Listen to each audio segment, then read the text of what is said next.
नमस्कार, मैं हूं रविंद्र जैन और आप देखना शुरू कर चुके हैं सबकी खबर। मध्य प्रदेश का विधानसभा चुनाव इस बार कुछ हटके हो रहा है, क्योंकि इस चुनाव में हम पहली बार देख रहे हैं भाई भाई के खिलाफ खड़ा हो गया है, बहू अपने जेठ के खिलाफ खड़ी हो गई है, भतीजा अपने चाचा के खिलाफ खड़े हो गए हैं। और आज हम जबलपुर में हैं। यहाँ पनागर में एक नई चीज देखने को मिली है कि सगे बड़े भाई नहीं चाहते कि उनका छोटा भाई विधायक बने।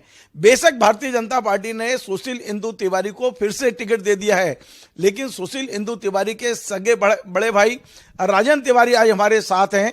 नामांकन के दूसरे दिन तमाम सारी शिकायतें सुशील इंदु तिवारी के खिलाफ हुई हैं कि उन्होंने अपने नामांकन में जो कमियां छोड़ी हैं, जो चीजें छुपाई हैं उन्होंने, वो तमाम सारी शिकायतें आज हुई हैं। यद्यपि शिकायत राजन तिवारी जी ने नहीं की है, शिकायत वहां एक हाईकोर्ट के वकील ने की है, लेकिन राजन तिवारी जी की जानकारी में ये सब चीजें हैं और वो खुद बता रहे हैं कि उन्होंने क्या क्या कमियां छोड़ी हैं, क्या क्या कमियां जानबूझ के छुपाई हैं। राजन तिवारी जी, आपका स्वागत है। ये जो सगे छोटे भाई के खिलाफ पूरी तरह से मोर्चा खोल दिया चुनाव में भी आपने।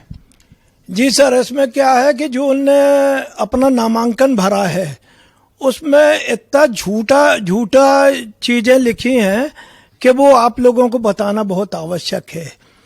इनने एक मकान जेडीए से लिया, उसका मकान नंबर है 239। उसमें जेडीए का प्लाट है, तो जेडीए का ये नियम है कि वहां शपथ पत्र देना पड़ता है कि हमारे पास पहले से कोई मकान या प्लाट नहीं है। उनने घोषणा पत्र में जो घोषणा की है, उनकी घोषणा के मुताबिक उनके पास मिलोनीगंज में और शांति नगर में पहले से मकान है। तो उनने गलत एफिडेविट देके जेडीए से प्लाट लिया। इतना ही नहीं, प्लाट्स भर नहीं लिया, इनने उस प्लाट के एवज में एसबीआई सिटी ब्रांच से लोन भी लिया मकान बनाने के लिए। और वहां लोन लेने के बाद उस लोन का उसमें यूज ना करके अन्य किसी काम में यूज किया है। वहां इनने मकान नहीं बनाया और घोषणा पत्र में जो वहां मकान बनाना बता रहे हैं, तो जो खर्च उनने उसमें बताया है मकान बनाने का, तो वहां आज भी आप जाके देख लो तो वो जगह इनकी नहीं है। 239 इनकी आज भी वो जगह नहीं है, जो पूरा झूठा शपथ पत्र दिया है उनने। इसके अलावा और भी कोई मुद्दे हैं? और भी हैं। इनने क्या अपनी आय एग्रीकल्चर से बताई है, जिस सिर्फ इनने एग्रीकल्चर का बहाना लिया है। न इनके पास कृषि करने के लिए ट्रैक्टर है, न सीड ड्रिल है, न कल्टीवेटर है।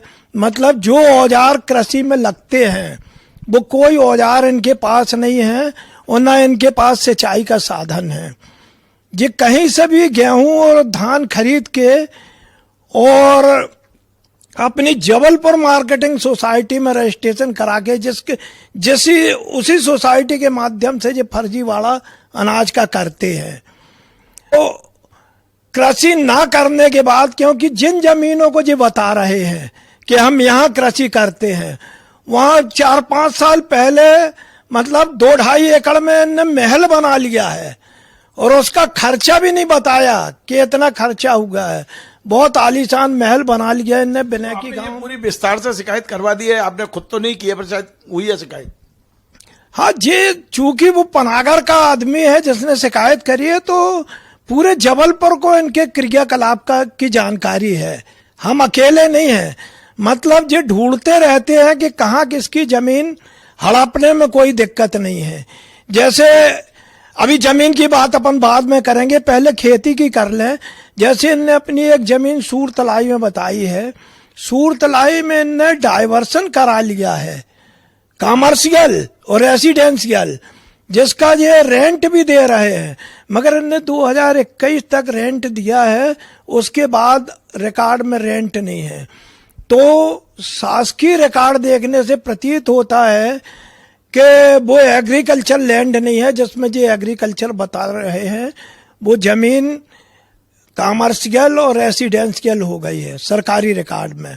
उसके शिकायतकर्ता ने उनके खसरा भी प्रस्तुत करे हैं शिकायत के साथ में। ये जो शिकायत में पूरी डिटेल शिकायत की गई है, हाँ, तो आपको लगता है कि कलेक्टर कार्रवाई करेंगे इसको, उनके नामांकन पर कोई कार्रवाई होगी, नोटिस होगा या कैंसिल होगा, क्या उम्मीद है आपको? नहीं है क्या कि इनकी कोई भी आदमी शिकायत करता किसी भी अपराध की, तो जिला प्रशासन में जंगल राज चल रहा वर्तमान में जबलपुर में, यहाँ जंगल राज चल रहा है। हमें ऐसा लगता है कि कलेक्टर या निर्वाचन अधिकारी कुछ नहीं करेगा, इसके लिए हाई कोर्ट जाना पड़ेगा, तब जाके। हाई कोर्ट से पहले तो भोपाल में जिला निर्वाचन पदाधिकारी हैं जो मध्य प्रदेश के इंचार्ज हैं, उसके बाद चुनाव आयुक्त हैं, यदि वो भी नहीं सुनते हैं तो फिर हाई कोर्ट है। हाँ जी, आप सही सलाह दे रहे हैं। सलाह नहीं दे रहा हूं, बता रहा हूं। हाँ नहीं, आप ठीक बता रहे हैं कि अब वो तो वकील लोग करेंगे अपने हिसाब से, जिसने शिकायत करी है वो खुद हाई कोर्ट का एडवोकेट है, वो करेगा जो आगे करना होगा। अच्छा, इनका कार्यालय जो है दमोह नाका में कोचैनी ट्रस्ट के जो किराएदार हैं, तो पहले इनके पास एक दुकान थी, इनने 3 दुकानों में और कब्जा कर लिया। इन्हें कब्जा में इनका पेट नहीं भरा, तो इनने उसके पीछे अपने कार्यालय के पीछे करीब 3000 स्क्वायर फीट जगह में, अभी ये चुनाव का जो आचार संहिता लगी उस दौरान इनने बहुत स्पीड में बहुत ज्यादा आदमी लगा के, आज भी उनके यहाँ काम चल रहा है, बहुत ज्यादा लगा के वहां निर्माण करा के, उनने दीवार उठा के फर्श पलस्तर वगैरह सब करा के, मार्बल लगा के, ऊपर टीन सेट लगा के व्यवस्था कर ली है। वहां जो पनागर से चुनाव लड़ रहे हैं, इनका कार्यालय उत्तर मध्य विधानसभा में है, तो इस विधानसभा में जो चुनाव की सामग्री इकट्ठी करके रख रहे हैं, जिसकी हमने निर्वाचन आयोग को और जबलपुर कलेक्टर को, पुलिस को, एसपी को, सबको शिकायत करी, मगर ये रास्ता चलते, जैसे अभी आप भोपाल से आए हैं या जहां से भी आए हैं, तो रास्ते रास्ते गाड़ियों की चेकिंग होती है, बहुत परेशानी जनता को जा रही है। और जो वास्तव में निर्वाचन की सामग्री रखे हुए है उसकी हम सूचना दे रहे हैं, उसकी हमारे पास में, हमारे यहाँ सीसी फुटेज लगा हुआ है, उसमें आके प्रशासन चाहे तो पूरा देख ले कि जे कम से कम 8-10 ऑटो सामान, जिसमें इनकी पार्टी का सिंबल भी बना हुआ है, लोडिंग अनलोडिंग ये खुद खड़े होके अपने सामने और इनके बच्चे कराते हैं, मगर कोई कार्रवाई करने वाला नहीं है, क्योंकि जंगल राज चल रहा है यहाँ पे। ठीक है राजन जी, लोग तो ये मानते हैं कि मेरा भाई विधायक बन जाए, और आप सगे बड़े भाई होकर उनके खिलाफ शिकायत भी कर रहे हैं और नहीं चाहते कि वो जीते हैं। नहीं, तो ऐसा है कि जनप्रतिनिधि यदि होते, जनता की सेवा करते, तो हम उनका पूरा साथ देते, हम बिल्कुल पीछे ना हटते। मगर ये क्या कर रहे हैं कि चुनाव जीतने के बाद में जनता को भूल जाते हैं, पूरा 5 साल जनता के ऊपर अत्याचार करते हैं और ढूंढते रहते हैं कि हमारी विधानसभा क्षेत्र में कौन सी जमीन मंदिर की है, कौन सी ट्रस्ट की है, जिसमें हम कब्जा करके और पैसा कमा लें। और जो सनातन धर्म की बात बहुत कर रहे हैं, और सनातन से इनका कोई लेना देना नहीं है, क्योंकि इनने अभी बहुत ज्यादा खर्च करके, जिसका हिसाब शासन ने नहीं लिया, लोगों की शिकायत के बाद भी बागेश्वर महाराज का कार्यक्रम किया। तो धार्मिक कार्यक्रम करना बहुत अच्छी बात है, उसमें कोई बुराई नहीं है, मगर उसको करने के बाद तुरंत तुम, जैसे ही वो कार्यक्रम खत्म हुआ, तो तुमने अपने लड़के के नाम से एक फर्जी कैफे खोल लिया और उसमें मांस और मदिरा की सप्लाई हो रही है। ऐसी सनातन धर्म क्या है, ऐसी शिक्षा देता है कि आप धार्मिक आयोजन करो और फिर उसकी आड़ में तुम ये इस प्रकार की धंधा करो। आप लगातार अपने भाई के खिलाफ शिकायतें भी कर रहे हैं, उन पर उंगली भी उठा रहे हैं, ये भी बोल रहे हैं कि वो लोग मांस का व्यापार भी शुरू कर दिया है, तो क्या इस बार चुनाव में पनागर पहुंचकर आप जनता को अपील करेंगे कि उनको वोट दें ना दें? नहीं, ऐसा है कि हम कांग्रेस और भाजपा से हमें कोई लेना देना नहीं है ज्यादा।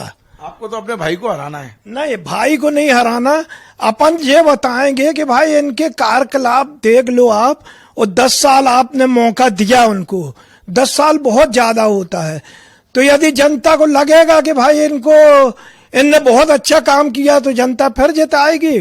और लगेगा कि नहीं इनने गुंडागर्दी करी है और अवैध काम ज्यादा करे हैं जनप्रतिनिधि बन के, तो जनता हाराएगी। राजेंद्र तिवारी जी क्या चाहते हैं, जीते कि हारें सुशील तिवारी? नहीं, हम तो यही चाहते हैं कि भाई वहां की जनता जो है वो सोच विचार के अपना प्रतिनिधि चुने और देख ले कि यदि उनकी मदद मिल रही है, क्योंकि जिस प्रकार से वो खेती कर रहे हैं, नहीं कर रहे खेती और उससे 10 लाख की आमदनी शो कर रहे हैं, इसी प्रकार की मदद यदि वो वहां के किसानों को दें और खूब आगे बढ़ाएं कि भाई ट्रैक्टर भी नहीं लो, सीड ड्रिल भी नहीं लो, कोई सामान ना रहे और खेती में इतनी आमदनी तुम्हें हम करा देंगे, यदि ऐसा करा सके तो हम चाहते हैं कि वहां के किसानों का भला हो जाए। चलिए, बहुत बहुत धन्यवाद। तो ये थे राजेंद्र तिवारी, इनके सगे छोटे भाई सुशील इंदु तिवारी पनागर से विधायक हैं, 2 बार विधायक रह चुके हैं और अब तीसरी बार भी उन्हें टिकट मिली है। लेकिन सगे बड़े भाई का कहना है कि जिस तरह की अनियमितताएं उन्होंने की है, अब जनता को सोचना चाहिए। आपको हमारा ये कार्यक्रम पसंद आए, आप इसे शेयर करें, लाइक करें, कमेंट करें और आपसे बार बार निवेदन है मेरे इस चैनल को सब्सक्राइब अवश्य करें। धन्यवाद।